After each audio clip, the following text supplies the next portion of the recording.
in my work with organizations, I completely lean into behavior change because it's really concrete, it's really measurable, and it's not that it's the only kind of outcome in the world that's important. It's that it's the most concrete. And for organizations that are trying to build this capability, a change in behavior that creates value for the organization, for the person doing the behavior, that's an outcome.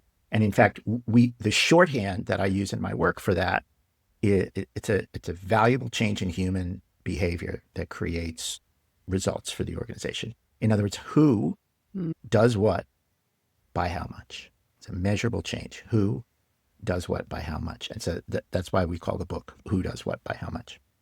And so that's the outcome that we're seeking. And it turns out that, and then the third level down is output.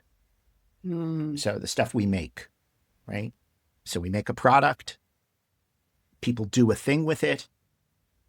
The sum of all those things is impact, right? And so it turns out that when you start to look at that sort of middle layer, that outcome layer, that there's never one outcome. What there is a story of behavior. People do this and then this and then this and then this and then this. And if you're, if you spent any time in the world of design, right, this is a user journey or a customer journey, right?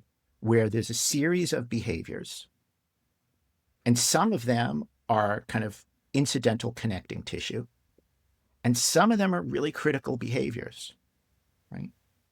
And what you can do is you can kind of align your work to that story and to those behavior changes.